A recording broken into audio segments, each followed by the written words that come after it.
ఇప్పుడు తెలంగాణలో ఇది బిగ్ బ్రేకింగ్ న్యూస్ అనే చెప్పాలి. రాజా సింగ్ రాజీనామా సంచలనాలకు తెరలేపుతుంది. అంటే బీజేపీ పార్టీలో ఉన్న లుకలుకల్ని కూడా బయట పెడుతుంది. ఇప్పుడు ఇదంతా కూడా తెలంగాణ బీజేపీ చీఫ్ కోసం జరుగుతున్న కసరత్తు. పాప ఆయనకు కూడా ఎప్పటి నుంచో ఉంది. నేను 2014 నుంచి కూడా నా ఫ్యామిలీకి ఎంత థ్రెట్ ఉన్నప్పటికీ కూడా, అంటే ఆయన మాట్లాడుతున్న అగ్రెసివ్ మాటలు గాను నాకు ఎంత థ్రెట్ ఉన్నప్పటికీ కూడా నేను బీజేపీ తెలంగాణలో అధికారంలోకి రావాలని కష్టపడుతుంటే కొంతమంది పెద్దలు మాత్రము బీజేపీ అధికారంలోకి రావద్దని తాపత్రయపడుతున్నారు అనేసి ఆయన ఏకంగా పెద్ద బాంబే పేల్చాడు. ఒకటి ఏంటంటే ఆయన ఇంతకు ముందులాగా నేను ఏదో ఒకనే పార్టీకి రాజీనామా చేస్తున్నానని చెప్తలేను. నేను బీజేపీ పార్టీ సింబల్ మీద గెలిచిన కాబట్టి నేను ఎమ్మెల్యే పదవికే రాజీనామా చేస్తున్నా అని చెప్పిండు. అయితే ఇందులో ఒక డౌట్ రావచ్చు, మరి నేరుగా రాజీనామా చేస్తే పోయి స్పీకర్కే ఇవ్వచ్చు కదా, స్పీకర్ ఫార్మేట్లో అని కూడా మీరు అనుకోవచ్చు. దీన్ని చెప్తున్నది ఏంటంటే, నేను ఇప్పుడున్న ఎవరైతే కిషన్ రెడ్డి ఉన్నాడో బీజేపీ ప్రెసిడెంటు, ఆయనకి ఇచ్చిన సో మా పార్టీ ఎమ్మెల్యే రాజీనామా చేసిండు అని చెప్పేసి మీరు తీసుకెళ్ళి మీరు స్పీకర్కి లేఖ ఇవ్వండి అని చెప్పేసి ఆయన లాస్ట్లో ఒక సర్కాసిజంగా ఒక మాట అన్నాడు. కిషన్ రెడ్డికి నేను లవ్ లెటర్ రాసిన అని చెప్పిండు. నిజంగానే ఈరోజు బీజేపీ అధికారంలోకి రాకుండా అడ్డుకోవడం కోసమే, అంటే ఇక్కడ ఈ స్కెచ్ అంతా ఎక్కడి నుంచి జరుగుతుంది అనుకోవాలి. మరి అంటే ఏపీ నుంచే జరుగుతుందా? ఎందుకు ఈ డౌట్ వస్తుందంటే, జిహెచ్ఎంసీ ఎలక్షన్స్లో టీడీపీ, జనసేన, బీజేపీ ఒక కూటమిగా ఎలక్షన్లోకి వెళ్ళడానికి ఒక స్కెచ్ వేస్తురట. మరి అంటే ఎందుకంటే ఈ మూడు అక్కడ వర్కౌట్ అవుతుంది కదా, జగన్ మీద దెబ్బ కొట్టడానికి ఈ మూడు ఏవైతే వర్కౌట్ అయినాయో మూడు పార్టీలు, ఈరోజు ఇక్కడ అదే ఈరోజు అక్కడ ఏంది అని అంటే ఇక్కడ వర్కౌట్ చేయడానికి ఇదే పని చేస్తున్నారట. పాపం బండి సంజయ్ ఇక్కడ ఏం చేస్తున్నారంటే బుజ్జగించే ప్రయత్నం చేస్తున్నాడట. రాజీనామా లేఖిచ్చిండ్రు కదా, లేదు చూద్దామనంటే లేదు నాయన ఇంకా నీకో దండం, నీ పార్టీకో దండం అని చెప్పేసి దండం పెట్టేసి చాలా అంటే ఆయన ఆవేదన వెళ్ళగకండి. అరే నేను కూడా ఒక ముహూర్తం చూసుకొని వచ్చేసి నేను నామినేషన్స్ పెట్టారు కదా వీళ్ళు, ఏది బీజేపీ అధ్యక్ష పదవి కోసం ఒక్కరి అయితేనేమో ఏకగ్రీవంగా దీన్ని ఇది చేసేవాళ్ళు, ఏది ఒక్కరే నామినేషన్ వేసి ఉంటే ఏమవుతుందంటే ఏకగ్రీవంగా ఉంటుంది.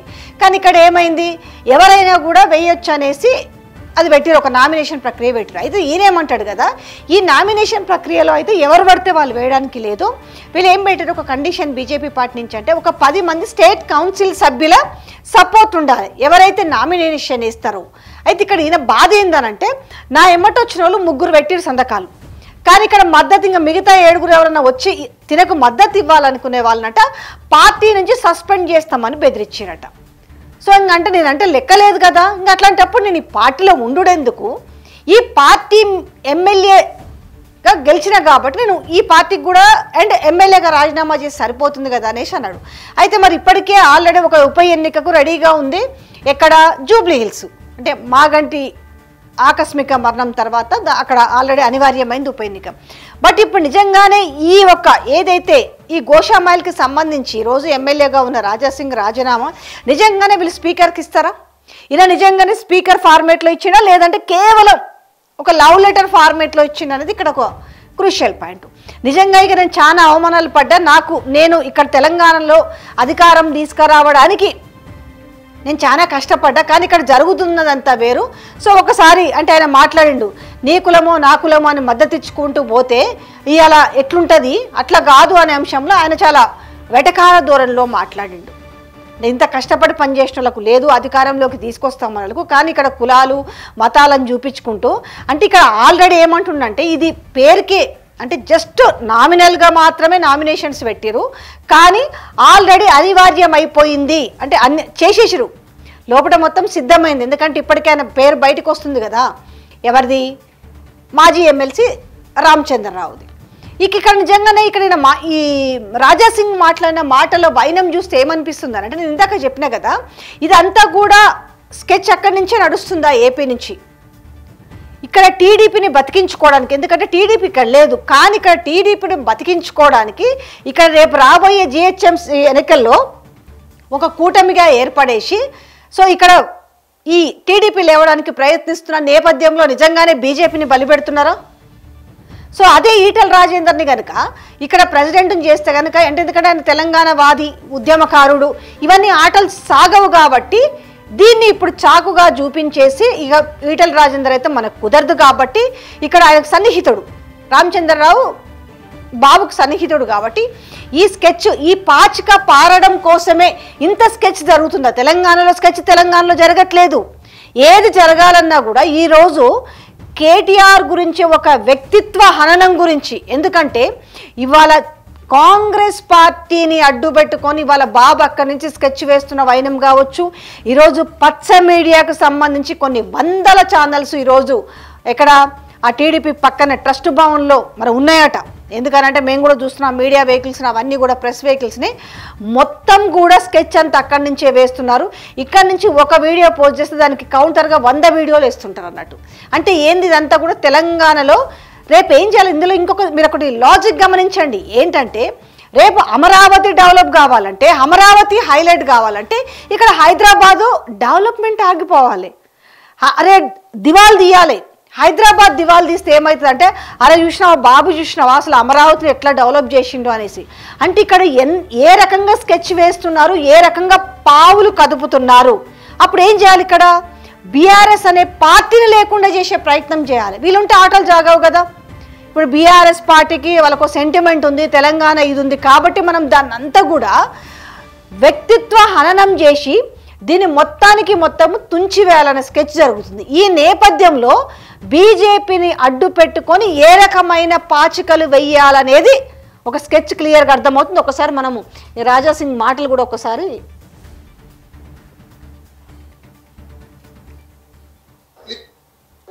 మీ చేతి నుంచి ఇవాళ భారతీయ జనతా పార్టీలో నేను జాయిన్ అయినా, నేను నా రాజీనామా మీ చేతికి ఇస్తున్నా, ప్లీజ్ మీరు యాక్సెప్ట్ చేయండి అని కిషన్ రెడ్డి గారికి ఒక లెటర్ ఇచ్చి వచ్చిన రిజైన్ లెటర్ పార్టీ. ఆ రిజైన్ లెటర్లో కింద ఒక మ్యాటర్ ఇది కూడా రాసిన, కిషన్ రెడ్డి గారు పార్టీకి నేను రాజీనామా ఇస్తున్నాను, మీరు మీ లెటర్లో స్పీకర్ గారు కూడా పంపించేసేయండి. రాజాసింగ్ ఇప్పుడు పార్టీ సింబల్ నుంచి గెలిచిండు, రాజాసింగ్ ఇప్పుడు బీజేపీ ఎమ్మెల్యే కాదు, ఆయనకి సస్పెండ్ చేయనని స్పీకర్ కూడా ఒక లెటర్ రాసిస్తే నేను దానికి సపోర్ట్ చేస్తాను. ఎందుకంటే పార్టీ సింబల్ తోని గెలిచిన తర్వాత పార్టీకి రిజైన్ ఇచ్చిన తర్వాత పార్టీలో అంటే పార్టీ బీజేపీ ఎమ్మెల్యే ఉండకూడదు కదా అని ఆ విధంగా ఒక లెటర్ మా కిషన్ రెడ్డి గారికి ఇచ్చి వచ్చినారు. దురదృష్టం ఏంటంటే 2014 నుంచి ఎన్ని ఇబ్బందులు భరించి ఇక్కడ వరకు వస్తుందనంటే మా మీడియా మిత్రులకి కొంతమందికి తెలుసు. ఇవాళ నేను టెర్రరిస్ట్కి టార్గెట్లో ఉన్నా, నేను కాకుండా నా ఫ్యామిలీ మొత్తం ఆ టెర్రరిస్ట్ టార్గెట్లో ఉన్నా.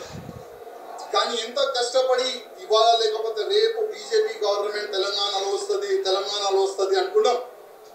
కానీ దురదృష్టం ఏంటంటే తెలంగాణలో బీజేపీ రావద్దు అనేవాళ్ళు చాలా జమ అయిపోయినారు పెద్దోళ్ళు.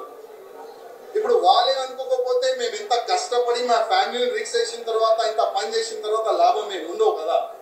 అందుకోసం అయ్యా మీ పార్టీకి దండం మీకు దండం అని ఒక లవ్ లెటర్ ఇచ్చి వెళ్తున్నాం. జై శ్రీరామ్. అధ్యక్షుని బాధ్యత కోసం ఎవరైనా అడగచ్చు, అడగడంలో ఎలాంటి తప్పు లేదు, వాళ్ళకు రావాలని కోరుకోవడం కూడా ఎలాంటి తప్పు లేదు. దాన్ని ఎవ్వరు తప్పు పట్టరు, ఎవరి వాళ్ళకి ఆలోచన రావాలని కోరుకోవడం తప్పేం లేదు. కానీ చివరికి ఏమవుతుంది, చివరకు అధిష్టానం నిర్ణయించిన వ్యక్తికి, అధిష్టానం ఆలోచించిన వ్యక్తికి, ఎందుకంటే అధిష్టానం అన్నీ ఆలోచిస్తుంది దేని ద్వారా పార్టీకి లబ్ధి పడ్డది. అట్లా ఒక అభ్యర్థిని ప్రకటించిన మాత్రాన మీతో డమ్మి మీతో ఏం కాదు కాదు, ఎవరితో ఏ పని అవుతుంది, ఎవరికి ఏ బాధ్యత తప్ప చెప్పాలో అధిష్టానం నిర్ణయిస్తుంది. ఈ భారతీయ జనతా పార్టీ ఈ మధ్య కొత్తగా స్టార్ట్ అయింది, నాకు ఈ మధ్య కొత్తగా స్టార్ట్ అయింది. ఈ సోషల్ మీడియాలో ఉంటా పోస్ట్ పెట్టి చూడు, వేరే మాటలు చేస్తుంటారు అందరూ. కిషన్ రెడ్డి గారు సో అర్థమైందా? నేను ఇంత వివరంగా చెప్పే ప్రయత్నం ఎందుకు చేస్తున్నానంటే ఒకటి ఉంటుంది మనకు జనరల్ లాజిక్, ఎక్కడో స్విచ్ ఒక చోటు ఉంటుంది, బల్బ్ ఒక చోట వెలుగుతుంది. ఈరోజు ఎంత జరుగుతుందంటే నాశనం అయిపోవడానికి, తెలంగాణని ఎదగకుండా చేయడానికి ఎన్ని కుట్రలు చేస్తున్నారు అనేసి. జనరల్గా బీజేపీ ఏం చేస్తుంది, ఒక ఎఫిషియెంట్ పర్సన్ని, అంటే నిజంగానే వాళ్ళకు అనుకున్న సీట్లు రావాలన్నా లేకపోతే నిజంగానే తెలంగాణలో అధికారంలోకి రావాలన్నా కూడా బరాబర్ ఈరోజు కాంగ్రెస్ వైఫల్యాలను ఎండగట్టి ధీటుగా ఒక ప్రతిపక్ష స్థానంలో ఉండాలి. కానీ ఈరోజు బీజేపీ లీడర్లు మాట్లాడుతున్న మాటలే మనం ఒక్కసారి చూడవచ్చు. ఇన్ని జరుగుతున్నాయి తెలంగాణలో, కానీ ప్రతి దానికి సపోర్ట్ చేస్తారు కాంగ్రెస్ పార్టీకి, కానీ దాన్ని ఎక్కడ కూడా విమర్శించే ప్రయత్నం చేయరు. బీజేపీ ఇటు బీఆర్ఎస్నే విమర్శిస్తుంది, టార్గెట్ చేస్తుంది. కాంగ్రెస్ అటు బీఆర్ఎస్నే టార్గెట్ చేస్తుంది. అట్లా కాదు కదా. మరి మీరు నిజంగానే తెలంగాణలో పాగా వేయాలి, తెలంగాణ ప్రజల గుండెల్లో మీరు ఉండాలి, నిజంగా రానున్న రోజుల్లో 3 ఏళ్ళకి వస్తారా, 5 ఏళ్ళకి వస్తారా, 10 ఏళ్ళకి వస్తారా, ఒకవేళ అధికారంలోకి రావాలని ఇక్కడ చిత్తశుద్ధి ఉంటే ఈ యొక్క వీళ్ళ రాజకీయ నేపథ్యం డిఫరెంట్గా ఉంటుంది. కానీ ఈరోజు జరుగుతున్నది నిన్న మొన్నటి వరకు కూడా ఇంకా అయిపోయింది.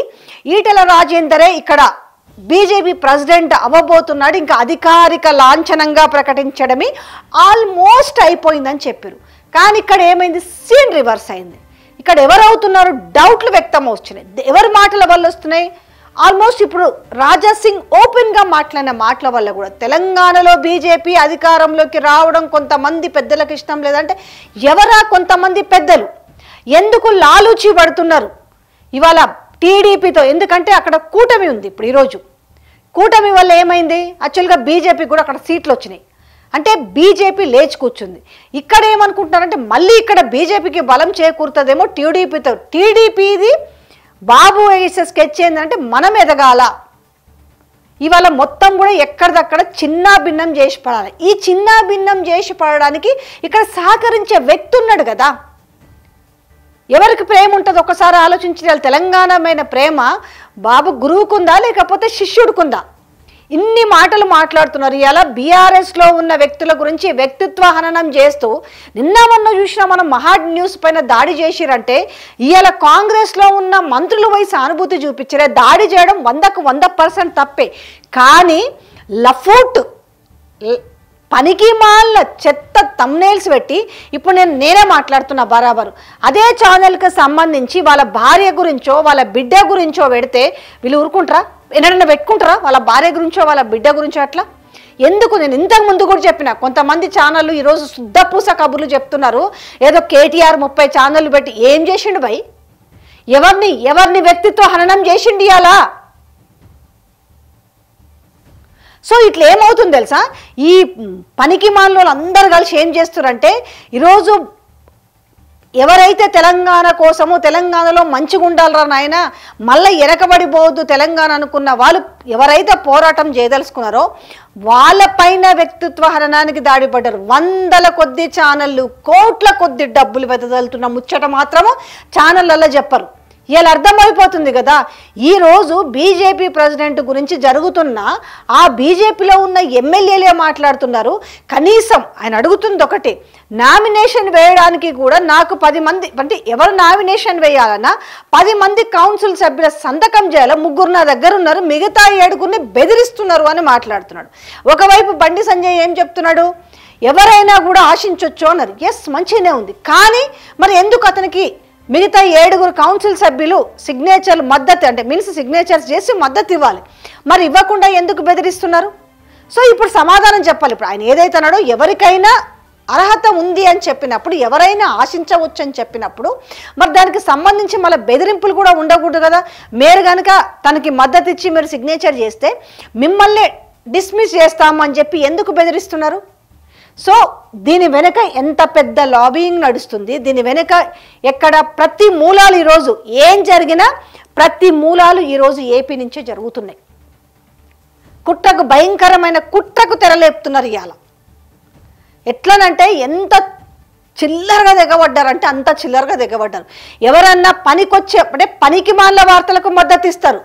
అంటే వీళ్ళు పెట్టే తమ్నైల్స్కి వీటికి ఇట్లాంటి వెధవలకు ఎట్లుంటాయి, వాళ్ళు ఏం చెప్తారు తెలుసా, ఏందో పోయి వాళ్ళ మంచాల కింద దూరి వీళ్ళే కళ్ళతో చూసినట్టు, లేకపోతే వీళ్ళే చేసినట్టు, లేకపోతే సిట్ విచారిస్తున్నప్పుడు వీళ్ళే పోయి ఆ కుర్చీల కింద దాక్కున్నట్టు, లేదంటే వాళ్ళ బల్లల కింద చెవులు పెట్టి గుసగుస విన్నట్టు, లేదంటే దాని కింద అదే సినిమాల మన్మధుల్లో ఉంటుంది కదా, దాని కింద మైక్ పెడితే మనం వీడు ఒకటి పెట్టుకుంటే ఈయనొచ్చాను, ఆ టైప్లో వార్తలు వండి వారుస్తారు.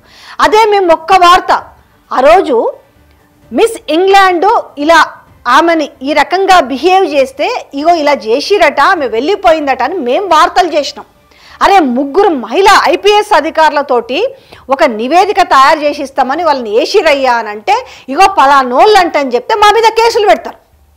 కానీ అడ్డగోలుగా తెలంగాణలో ఉండి తెలంగాణలో ఉన్న ఉద్యమకారుల పైన, తెలంగాణలో ఉన్న వ్యక్తుల మీద అడ్డగోలు తమ్నైల్స్ ఎంత ఘోరమైన ఎవరి పెట్టొద్దు. కానీ ఇక్కడ వచ్చి పొద్దున్న లేస్తే ఆంధ్ర వార్తలు చేసుకుంటూ మళ్ళీ ఇంక తెలంగాణ వార్తలు ఎందుకు? మళ్ళీ ఎంత దారుణం అంటే మహిళల్ని ఘోరంగా, అంటే హీరోయిన్లు అంటే వీళ్ళు ఎంత చులకనైపోయిందా వీళ్ళకి?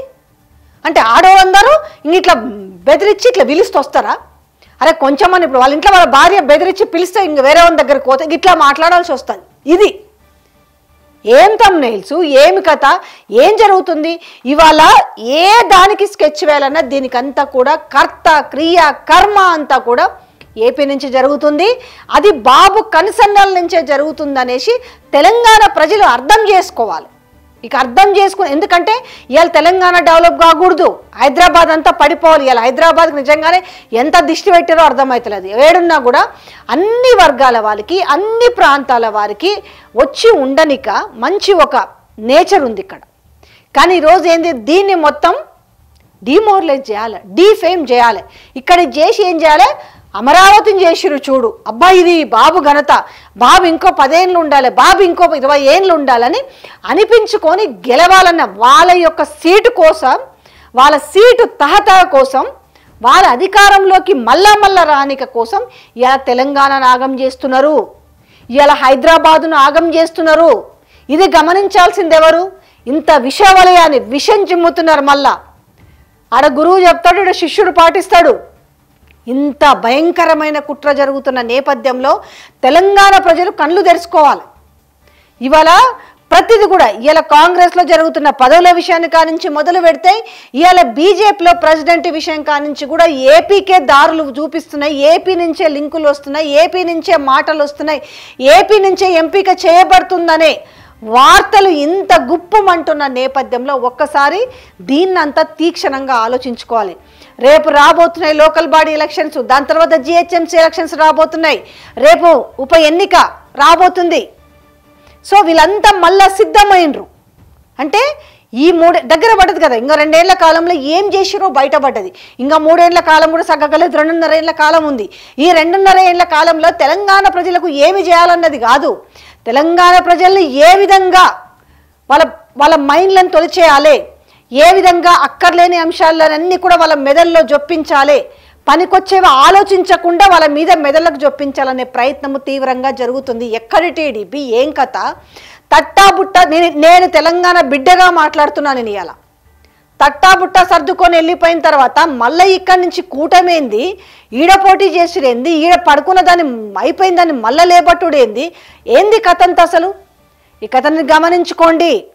ఇవాళ ఏందనంటే ఇవాళ మొత్తము పచ్చ మీడియాకు సంబంధించి అంత పాగా వేయించి ఇవాళ వాళ్ళ పార్టీ ఆఫీసులలోనే 100,000 యూట్యూబ్ ఛానళ్ళకు ఆశ్రయాలు ఇచ్చి ఏ రకమైన వండి వార్తలు వేస్తున్నారో ఒక తెలంగాణ ప్రజలు వచ్చి ఒక్కసారి టీడీపీ ఆఫీస్ కాడ జూరుని మీకు అర్థమవుతుంది ఏ రకంగా తిప్పికొడుతుంది. ఇక్కడ ఏంటంటే వీళ్ళకి సరిపోవట్లేదు, ఇక్కడ కాంగ్రెస్ సోషల్ మీడియా సరిగ్గా సరిపోవట్లేదు అనేసి ఇవాళ ఈడ ఉన్న శిష్యుడు మొత్తము వీళ్ళ హెల్ప్ తీసుకొని మొత్తము వ్యక్తిత్వ హననము, క్యారెక్టర్ అసాసినేట్ చేసే ప్రయత్నం. అరే ఒక అమ్మాయి, ఒక జర్నలిస్టు తన వ్యక్తిగత కారణాల వల్ల తను చాలించింది, దానిపైన కూడా శవాల మీద పేలాలేరుకునే విధంగా ఎంత చెత్తగా తయారైనరంటే అంత చెత్తగా. నేను ఇంకొక మాట కూడా మాట్లాడుతున్నా, చిన్న పిల్ల 12-13 ఏళ్ళ అమ్మాయి, ఈ మీడియా వాళ్ళకు కూడా అది నేను చేసినా నాకు సిగ్గు లేదని నేను మాట్లాడతా. ఒకవేళ నేను చేయలేదు, చేస్తే అంటే మన వ్యూస్ కోసము, మన ఛానల్ ప్రయారిటీస్ కోసం అని చెప్పి ఎంత పిల్ల తెలియదు. ఇవాళ పోయి ఆ అమ్మాయితోటి ఏం మాట్లాడిస్తారు అసలు? రేపు ఆ అమ్మాయి ఎంత ట్రామాకు గురవుతుంది? కొంచెమన్నా సోయి లేదా? ఛానల్లో పనిచేస్తున్నాం వాళ్ళు ఏం చెప్తా గదైతే చేస్తామా మరీ ఘోరంగా? సో ఎట్లా ఉంది పరిస్థితి అనేది చెప్తున్నా. ఎందుకనంటే ఇవాళ ఏ రకంగా వ్యక్తిగత హననం చేస్తున్నారు, ఏ రకంగా మనసుల్ని సంపక తింటున్నారు, ఆ మనసుల్ని చంపి మనసుల్ని చచ్చిపోయే రకంగా చేస్తున్న పైనం కనపడుతుంది. సో కాబట్టి ఏం జరుగుతుంది అనేది ఒక్కసారి ఆలోచించాలి. అంటే ఒక బీజేపీ ప్రెసిడెంట్ అనే దానిపైన ఒక్కొక్క లుకలుకలు బయటపడుతున్న నేపథ్యం కనపడుతుంది. మీకు ఒకసారి ఆ కూటమికి సంబంధించి జిహెచ్ఎంసీ ఎన్నికల్లో ఎలాంటి వీళ్ళు కుట్రకు తెరలేపుతున్నారు అనే విషయాన్ని మీకు ప్రత్యేకమైన వీడియో చేసి మీ ముందు పెడతాను. దయచేసి వీడియోని చూడండి. ఈ నిజాలు ఖచ్చితంగా బరాబర్గా పోవాలి. ఇలా మొత్తం కూడా వ్యూవర్షిప్ కోసము అంటగాగుతున్న ఛానళ్ళని మనము తరిమి కొట్టాలంటే చేయాల్సింది ఏం చేయాలి? నిజంగా అసలు వాస్తవం ఏముంది, తెలంగాణ పైన ఏం కుట్ర జరగబోతుంది, తెలంగాణ మళ్ళీ మనం ఎట్లా కాపాడుకోవాలనే దాని గురించి ప్రసారం చేసే ఏ ఛానల్నైనా మీరు ఆదరించండి. ఆ వీడియోలు షేర్ చేయండి, లైక్ చేయండి. నిజాలు అనేవి బయటకు వస్తాయి. Thank you.